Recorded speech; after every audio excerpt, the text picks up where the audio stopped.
নাটোর শহরের ব্যস্ত লালবাজার এলাকা। মানুষের কোলাহল আর দোকানপাটের ভিড়ের মাঝেই অবাধে ঘুরে বেড়াচ্ছে একটি দলছুট বানর।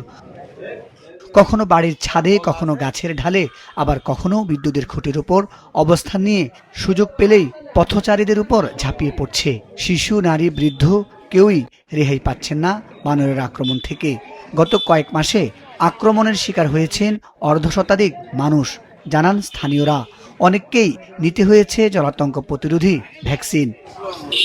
বানরের উৎপাত বন্ধে বন বিভাগকে একাধিকবার জানানো হলেও কার্যকর কোনো সমাধান মেলেনি অভিযোগ এলাকাবাসীর। আধুনিক ট্র্যাঙ্কুলাইজার ও উদ্ধার সরঞ্জামের পরিবর্তে দেশীয় সামগ্রী ব্যবহার করায় বানরটি ধরা সম্ভব হচ্ছে না, জানান তারা। আমার মেয়ে হাজবেন্ডকে কামড়াইছে, দ্বিতীয়বার আমার মেজো শাশুড়িকে কামড়াইছে, দ্বিতীয়বার এসে হাতে কামড়ায় মাংস তুলে নিয়ে গেছে, তৃতীয়বার আমার সেজো কাকা শ্বশুরে কামড়াইছে। রান্নাঘরের ভিতরে সব রান্না করার জিনিস ছিল, সেগুলো নষ্ট করে। যখন স্কুলে যেতে লাগি তখন আমাদের পাশ দিয়ে মাঝে মাঝে বাদর চলে যায়, এটারও ভয় লাগে। কেউ কোনো কিছু করছে না, তাও হাসর বা কামড় দিচ্ছে, মানে হিংস্র হয়ে গেছে একদম। আমরা এই বানর থেকে পরিত্রাণ চাচ্ছি। আমরা ডিসি অফিসে যোগাযোগ করছি, বন বিভাগের সাথে যোগাযোগ করছি, তারা কোনো সলিউশন দিতে পারেনি। তবে এমন অভিযোগ মানতে রাজি নয় বন বিভাগ।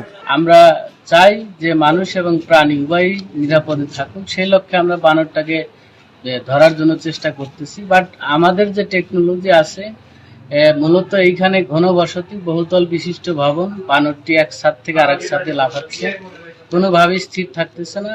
যার কারণে আমরা কোনোভাবেই তাকে এই নেট ট্র্যাপিং বা বক্স ট্র্যাপিং বা আপনার গ্লো পাইপিং করার সুযোগ পাচ্ছি।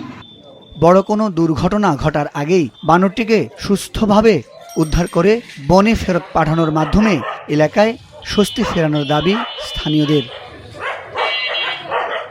মুজাহিদ সাকিব, মাছরাঙা নিউজ শো।